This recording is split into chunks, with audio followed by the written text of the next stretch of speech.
ये आज हम जो हमारी सुश्रुत संहिता है उसके सूत्र स्थान का 45 नंबर जो चैप्टर है द्रव द्रव्य विधि अध्याय शुरू करते हैं। आप जहाँ पे ये स्टार्ट हो रहा है चैप्टर वहीं पे लिख लीजिए द्रव द्रव्य वर्ग 10। आचार्य सुश्रुत ने जो ये द्रव द्रव्य वर्ग है यानी लिक्विड वाली जो द्रव्य बताए हैं ये वर्ग बताए हैं 10। तो सबसे पहले 3 नंबर श्लोक में देखिए अंतरिक्ष से जो प्राप्त होने वाला जल है उसके लिए बोला गया है पानीयम अंतरिक्षम अनिर्देश रसम, यानी अंतरिक्ष का जो जल होता है वो अव्यक्त यानी अनिर्देश रस वाला होता है, यानी उसका रस कुछ अव्यक्त नहीं होता, जीवनीय है, तर्पण करता है। और आदि ये क्या बोले गए हैं, इसके गुण के बारे में बोला गया है कि किन किन में ये दिया जाता है। तो आपको याद रखना है जो अंतरिक्ष जल है उसका रस क्या होता है, अव्यक्त होता है। फिर 4 नंबर श्लोक का जो विमर्श दिया है आप देखिए इसी पेज पे, पेज नंबर 216 पे सेकंड जो पैराग्राफ है विमर्श का उसमें सेकंड लाइन में देखिए शीतम शुचि शिवम मृष्टम विवलम लघु षड गुणम, इतने को हाईलाइट कर लीजिए और यही लिख दीजिए चरक। आचार्य चरक बोलते हैं जो हमारा जल होता है उसके 6 गुण कौन से, शीत होता है, शुचि, शिव, मृष्ट, विमल, लघु, और ये हमारे जल के वो 6 गुण बोलते हैं। नेक्स्ट आता है हमारा, आप देखिए जो 5 नंबर श्लोक है, 5 नंबर श्लोक है जो उसका विमर्श देखिए। चरक और अष्टांग संग्रह का मत है कि श्वेतम कषायम भवति पांडुरे चैव तिक्तकम कपिल क्षार संसृष्टम उष्रे लवणान्वित कटु पर्वत विस्तारे मधुरम कृष्ण मृतिके, यानी बोलते हैं कि अगर इस प्रकार की मिट्टी में, अब जो अंतरिक्ष जल है वो तो अव्यक्त रस वाला है, लेकिन जब वो भूमि पर गिरता है तो जिस जगह या जिस तरीके की वो जो वो मिट्टी पे गिरेगा उस तरीके का उसका रस हो जाएगा। तो ये जो आचार्य सुश्रुत के अकॉर्डिंग है कि 5 नंबर श्लोक की हिंदी में देखिए या तो लोहित, कपिल, पांडु, नीली, पीली, श्वेत भूमि पर अगर गिरेगा तो मधुर, अम्ल, लवण, कटु, तिक्त, कषाय, इस प्रकार से यथाक्रम उसका रस होगा। इनके अकॉर्डिंग इतना इंपॉर्टेंट नहीं है, जो चरक और अष्टांग संग्रह के अकॉर्डिंग ये विमर्श में दिया है ये इंपॉर्टेंट है, आप हाईलाइट कर लीजिए। श्वेतम कषाय भवती, यानी श्वेत मिट्टी पर अगर वो पानी गिरता है तो उसका रस कषाय हो जाता है। पांडुरे चैव तिक्तकम, पांडु मिट्टी पे अगर गिरे तो तिक्त। श्वेतम कषाय भवती पांडुरे चैव तिक्तकम कपिले क्षार संसृष्टम, कपिल जो है वो वर्ण की भूमि पे गिरता है तो क्षार युक्त जल हो जाता है। ऊषरे लवणान्वितम, ऊषर भूमि पे गिरेगा तो लवण युक्त होगा यानी लवण होगा। कटु पर्वत विस्तारे, यानी पर्वत वाली एरिया पे गिरेगा तो कटु रस। और मधुरम कृष्ण मृतिके, काली मिट्टी पर गिरा तो उसका रस कैसा होगा, मधुर होगा। नेक्स्ट आता है हमारा, अब यहाँ पे बताए गए हैं कि जो भी हमारे पंच महाभूत हैं, पृथ्वी आदि जो पंच महाभूत हैं उनमें किस तरीके से विभाजन होता है जल का।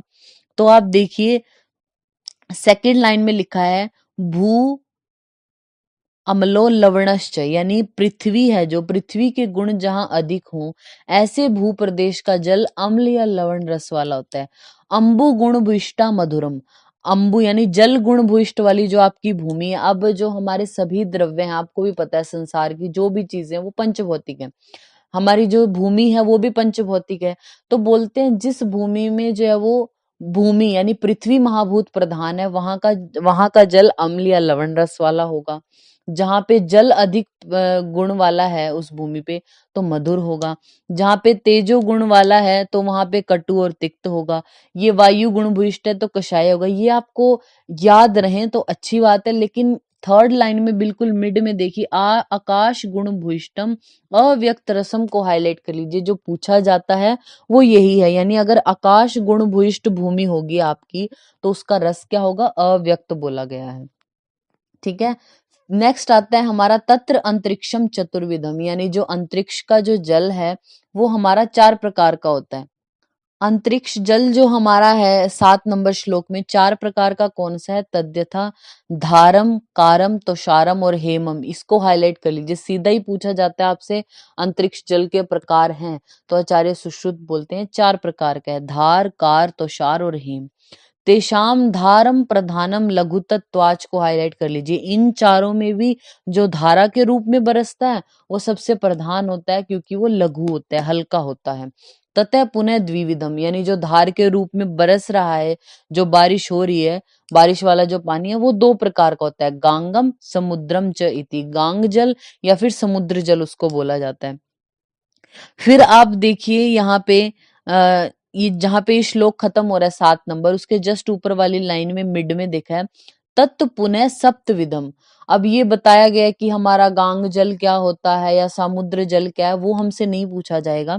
आप देखिए जो भौमिक जल है, भूमि पे जो जल प्रेजेंट है ऊपर, उसको सप्तविधम 7 प्रकार का बताया गया है। तो जहाँ पे लिखा है ना पुनः सप्तविधम, इसके नीचे लिख लीजिए भौम जल।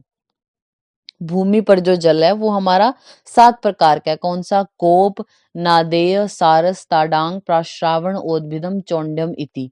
ठीक है, नाम ही पूछ मतलब नंबरिंग ही पूछी जाती है। सबसे पहले आपको पता हो अंतरिक्ष जल हमारा 4 प्रकार का है, धार, कार, तुषार और हेम, जिसमें से धार सबसे प्रधान है और वो भी 2 तरीके का, गांग और समुद्र। फिर जो भूमि का जल है वो हमारा 7 प्रकार से होता है। नेक्स्ट आता है हमारा, आप देखिए 11 नंबर जो श्लोक है उसकी सेकंड लाइन में देखिए, सेकंड लाइन में तस्य स्पर्श रूप रस गंध वीर्य विपाक दोषा छठ संभवंती को हाईलाइट कर लीजिए। यानी जो हमारा जल है, आपसे पूछे जल के गुणों के बारे में कितने होते हैं और किसने बताया, तो जल के गुण बताए आचार्य चरक ने कि 6 होते हैं। अभी हमने हाईलाइट किया था शुरू में कि शीत होता है, शुचि है, विमल है, इस तरीके से। जो जल के दोष है वो हमारे आचार्य सुश्रुत ने बताया। दोष कौन से हो सकते हैं? स्पर्श रूप रस गंध वीर्य विपाक, ये 6 दोष बताए हैं जल के। कैसे? तत्र खरता पैच्छल्यम ओष्ण्यम दंत ग्राहिता च स्पर्श दोष है। यानी अगर हमारा जो पानी है जो आपने लिया है, अगर वो क्या हो, स्पर्श मतलब तीक्ष्ण स्पर्श वाला हो, पिच्छिल हो, वो उष्ण हो, या दांतों को झंझनाहट मतलब कि सेंसिटिविटी जिसकी वजह से हो रही है, तो स्पर्श दोष कहा जाता है वो जल का। फिर अगर उसमें पंख सिक्ता शिवाल बहुत सारे चीजें आपको पानी में दिखाई दे रही हैं, तो रूप दोष होता है।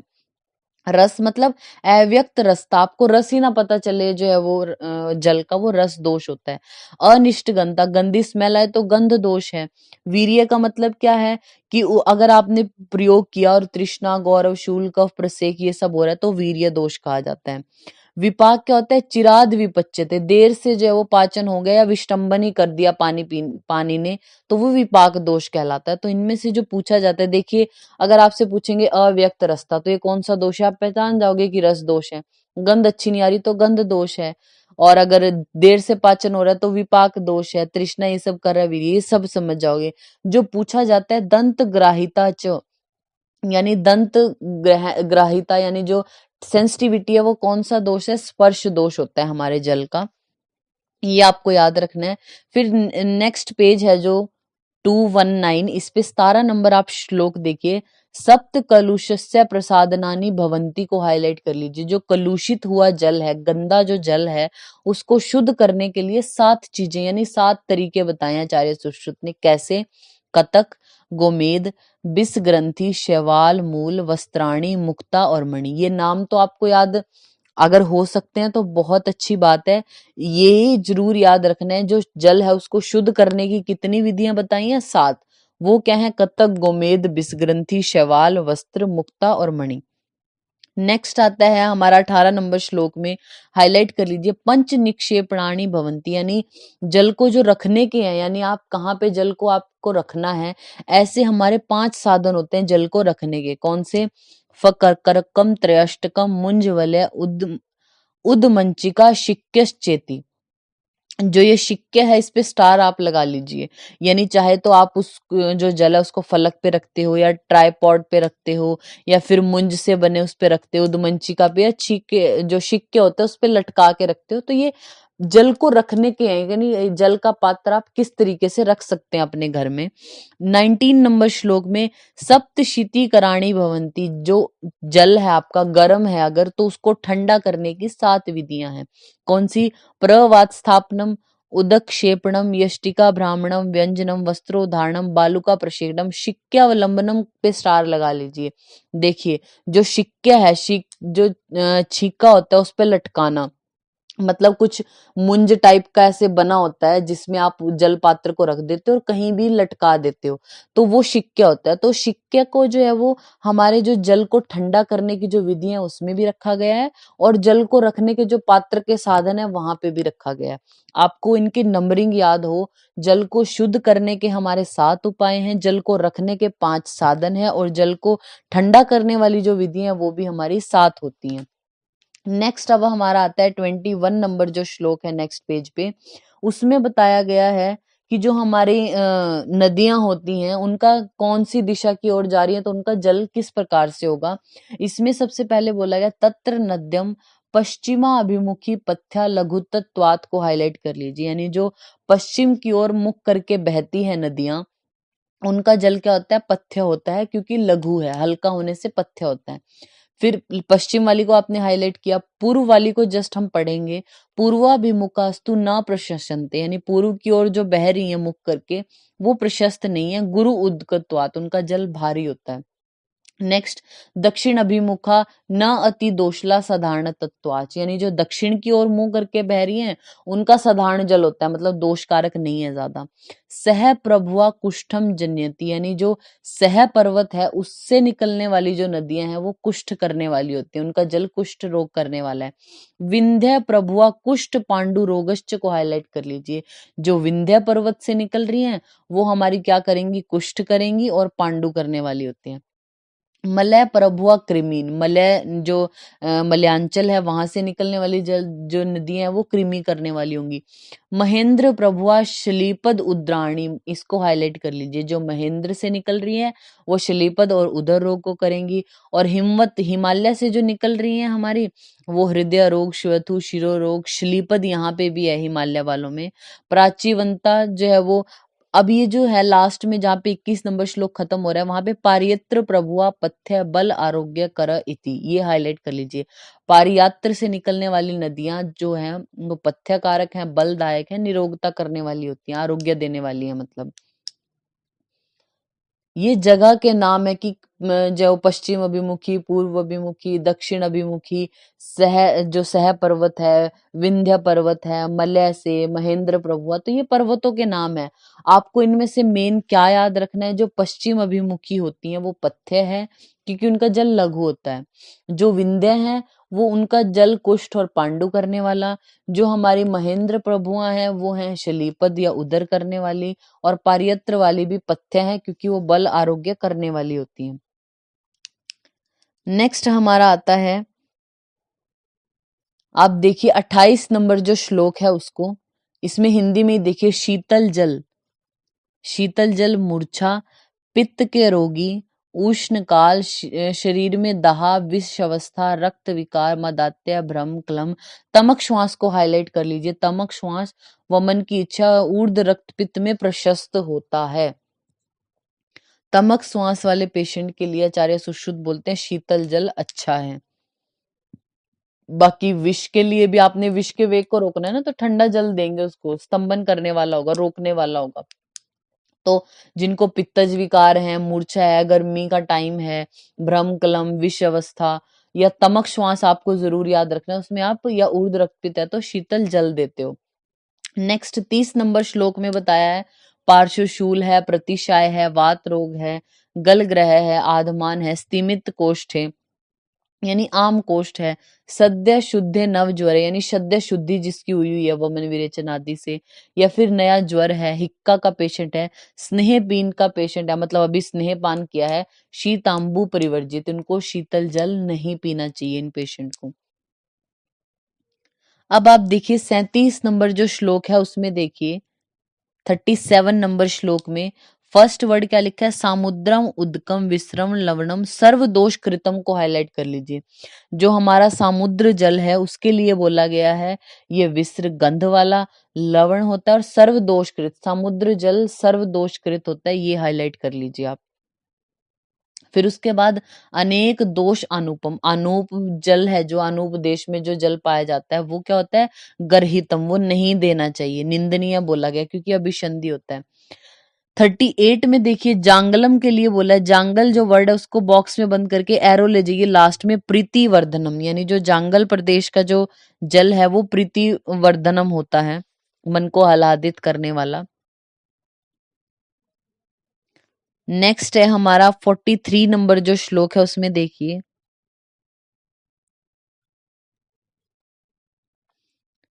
दाह अतिसार पित्त अश्रिक मूर्छा मद विशारता शीत शीतम जलम शश्य तृष्णा छरती भ्रमेशु। यानी अब ये बोला गया कि कौन कौन सी कंडीशन में आप जो है वो श्रित शीत, मतलब श्रित का मतलब होता है उबाल के जो आपने ठंडा किया हुआ जल है वो देना चाहिए। तो जो दहा के पेशेंट है हमारे, अतिसार पित्त और रक्त पित्त, इन मूर्छा मद्य विष तृष्णा वमन भ्रम आदि के लिए श्रित शीत जल अच्छा बताया गया है। फिर ये जो हमारी लाइन है नेक्स्ट 44 नंबर में जो है, स्निग्धम स्वादु हिमम, हृदयम जो वर्ड लिखा है 44 के सेकंड लाइन में, हृदयम वर्ड को हाईलाइट कर लीजिए, बस्ती शोधनम को हाईलाइट कर लीजिए। हृदय या बस्ती शोधन किसको बोला है, 45 की फर्स्ट लाइन में लास्ट वर्ड देखिए, नारिकेलोदकम को हाईलाइट कर लो। आपने ये जो पूरा पैराग्राफ है 31 से लेके 46 तक, यहाँ पे आपने सिर्फ क्या हाईलाइट किया कि जो समुद्र जल है वो सर्व दोषों को करने वाला है, इतना हाईलाइट किया। और अब हमने 44 में क्या हाईलाइट कराया कि हृदय या बस्ती शोधन कौन होता है, नारिकेलोदक, यानी जो नारियल का जल होता है उसके लिए बोला गया हृदय है, और बस्ती का शोधन करने वाला होता है। फिर अब ये बोले हैं ये 44 के सेकंड में, अरोचक का पेशेंट है, प्रतिशाय का, प्रसेक श्वेथु क्षय का है, जिसकी अग्नि मंद है, कुष्ठ ज्वर नेत्र रोग है, व्रण है, मधुमेह का पेशेंट है। इनको क्या है, कम जल पीना चाहिए, अमाउंट कम पीना चाहिए पानी का। तो ये पहला तो जल वर्ग बता दिया। फिर उसके बाद आता है क्षीर वर्ग के बारे में, कि जो दूध है उसके बारे में बताते हैं। 47 नंबर श्लोक में देखिए किसके दूध के बारे में बात करेंगे, गव्य गाय के, आजा मतलब बकरी, उष्ट्र के, आवी के, माहिष के, घोड़ी है जो नारी है यानी, और करेणु का मतलब होता है हस्तिनी जो होती है हथनी, उसके दूध के बारे में अब यहाँ पे चर्चा करेंगे। तो 48 नंबर श्लोक में सबसे पहले सामान्य जो दूध है उनके गुण धर्मों की बात की गई है। तो 48 में सेकंड लाइन देखिए, सर्व प्राण भृताम तस्माद सात्म्यम क्षीरम ही उच्यते, यानी सभी प्राणियों के लिए क्या बोला गया, सात्म्य बोला गया क्षीर को। फिर 49 में जन्म से ही सात्म्य है, तो ये थर्ड लाइन में लास्ट में देखिए, बल्य वृश्य वाजीकरण रसायन मेध्य संधान आस्थापनम वयस्थापनम आयुष्य जीवन बृहण वमन विरेचन तुल्य गुण त्वाच ओजसो को हाईलाइट कर लीजिए। आपसे पूछेंगे जो हमारा ओज के समान गुण धर्म वाला कौन होता है, तो जो हमारा दुग्ध है उसको बोला गया है कि दुग्ध के गुण कैसे होते हैं, जो ओज के गुण है उस जैसा बोला गया है दुग्ध को। फिर अब ये जो राइट पेज है हमारा 50 नंबर श्लोक से आगे, अब ये बताए जाएंगे सबके दुग्ध के बारे में। तो गाय का जो दुग्ध है वो कैसा होता है, बकरी का दुग्ध कैसा है, ऊंटनी का, तो ये हमें पढ़ना है। इसमें कुछ वर्ड स्पेसिफिक आएंगे सभी दुग्ध के लिए, वो याद रखने हैं। हम एक बार सबको देख लेंगे, लेकिन जो हम आपको बोलेंगे कि हाईलाइट करने आप वही करें। जैसे यहाँ पे बोला है अल्प अभिसंधि, गो क्षीरम स्निग्ध है, गुरु रसायन, रक्त पित्त हर है, शीत है, मधुर इसका रस होता है, मधुरी पाक, जीवनीय वर्ड को हाईलाइट कर लीजिए, जीवनियम, गाय के दुग्ध को बोला है जीवनीय, और वात पित्तग्न परम, यानी वात पित्त नाशक होता है परम, जीवनीय वर्ड हाईलाइट कर लीजिए। फिर आता है बकरी के दूध के बारे में, तो गव्य तुल्य गुणम आजम, यानी जो गाय का जो दुग्ध है वैसा ही अजा जो होती है बकरी उसका दूध होता है, लेकिन विशेषा शोषिणाम हितम को हाईलाइट कर लीजिए। जो शोष का पेशेंट है, राज्यक्षमा का पेशेंट है, उसके लिए बहुत अच्छा बताया गया बकरी के दुग्ध को। और 52 में लास्ट वर्ड देखिए, सर्व व्याधि हरम पय, सभी व्याधियों को नाश करने वाला दुग्ध कौन सा है, तो बकरी यानी अजा के दुग्ध को बोला गया है। आपको क्या लिख के आएगा कि जो राज्यक्षमा है या शोष है उसमें कौन सा दुग्ध दिया जाता है, या सर्व व्याधि हरम पया कौन सा है, तो बकरी के दुग्ध को बोला है। फिर ऊंटनी के दुग्ध के लिए रुक्ष होता है, उष्ण है, लवण होता है। लास्ट में देखिए कृमि कुष्ठ विषापहम को हाईलाइट कर लीजिए, कृमि कुष्ठ और विष, इनमें जो अच्छा है वो हमारा ऊंटनी का दुग्ध है। फिर आता है भेड़ी का दुग्ध। 54 नंबर जो श्लोक है उसकी सेकंड लाइन को हाईलाइट कर लीजिए, पथ्यम केवल वातेषु कासे च अनिल संभवे, यानी जो पथ्य किसके लिए बोला गया है कि जो केवल वातेषु, केवल वात प्रकोप में या वातज कास है उसी में ये पथ्य होता है भेड़ी का दुग्ध। केवल वातज रोग है या वातज कास है उसमें ही पथ्य बोला गया है। फिर 55 में भैंस के दुग्ध के लिए महाअभिसंधि को हाईलाइट कर लीजिए। फिर आगे वर्ड है इसी लाइन में वहिनी नाशनम और निद्राकरम, ये तीन वर्ड हाईलाइट कर लीजिए। महाअभिसंधि है, वहिनी नाशनम जो पाचक अग्नि है हमारी उसको कम करने वाला होता है, उसको नाश करने वाला यानी कम करेगा। अत्य अग्नि किसी को है तो महिष दुग्ध पीने को बोलते हैं। फिर निद्राकरम नींद लाने वाला होता है। और शीत तरम गव्यात स्निग्ध तरम गुरु, यानी जो गाय का दूध होता है उससे ज्यादा ठंडा या उससे ज्यादा जो है वो अधिक स्निग्ध या भारी होता है ये। ठीक है। नेक्स्ट आता है हमारा एक शफ वाले जो जानवर हैं जैसे घोड़ी आदि, उनके लिए बोला गया है उनका दुग्ध कैसा होता है। लाइन में देखिए उष्णम एक शफम बल्यम शाखावात हरम को हाईलाइट कर लीजिए। पूछा जाता है आपसे शाखावात हर पय कौन सा होता है, तो या तो ऑप्शन में होगा एक शफ वाले जानवर, वो नहीं हुआ तो घोड़ी या गधी वर्ड जरूर होगा। तो घोड़ी का जो दुग्ध होता है वो हमारा कैसा होगा, शाखावात हरम। 57 नंबर श्लोक में देखिए स्त्री के दुग्ध की बात की गई है। नार्यस्तु मधुरम हाईलाइट कर लीजिए, कषाय अनुरसम हिमम, नस्याश्चोतनम पथ्य जीवनम लघु दीपनम, यानी नस्य या आश्चोतन है उनमें हितकारी होता है, ये पथ्य होता है, जीवनीय है, लघु है और दीपनम यानी दीपन करने वाला होता है। नेक्स्ट हथनी, हथनी का जो दुग्ध है उसके लिए क्या बोला गया है, लास्ट वर्ड देखिए शीतम चक्षुष्य बलवर्धनम, शीत है, चक्षुष्य है और बलवर्धन का काम करता है। तो दोबारा हम रिपीट करते हैं, जो गाय का दुग्ध होता है उसमें आपको याद रखना है जीवनीय है। फिर बकरी का दुग्ध जो शोष का पेशेंट है और सर्व व्याधि हरम भी बकरी का दुग्ध है। ऊंटनी के लिए बोला कृमि कुष्ठ विषापहम। भेड़ी के दुग्ध के लिए बोला केवल वातेशु का से अनिल संभवे, इनके लिए ही पथ्य है। भैंस का दुग्ध महाभिषंधि वहिनी नाशनम निद्राकरम। एक शफ वाले जो होते हैं शाखावात हरमपय होता है उनका। स्त्री का दुग्ध नस्याश्चोतन में पथ्य है और जीवनीय होता है, मधुर और कषाय अनुरस वाला। हथनी का दुग्ध शीत है और चक्षुष्य और बलवर्धन है। नेक्स्ट जो 59 और 40 नंबर जो श्लोक है इसकी जस्ट आप एक बार हिंदी देख लीजिए। प्रातः काल में जो निकला हुआ दुग्ध है वो गुरु और विष्टम्भ कारक या शीतल होगा। क्यों? क्योंकि रात्रि के टाइम पे क्या होते हैं, जो भी हमारे जानवर है वो चलते फिरते तो है नहीं, बैठे रहते हैं ना रात के टाइम पे, तो उस वजह से कोई एक्टिविटी नहीं की, इस वजह से जो सुबह निकलने वाला दुग्ध होगा वो गुरु होगा, विष्टम्भ कारक और शीतल होगा। जो हमारा दुग्ध जो सूर्य की धूप में इधर उधर चलते हैं, व्यायाम आदि करते हैं, इस वजह से जो संध्या टाइम का शाम के टाइम वाला जो दूध होता है पशुओं का वो वात का अनुलोमन करने वाला, थकावट को दूर करने वाला और चक्षुष्य बोला गया, वो हल्का बताया गया है। ठीक है।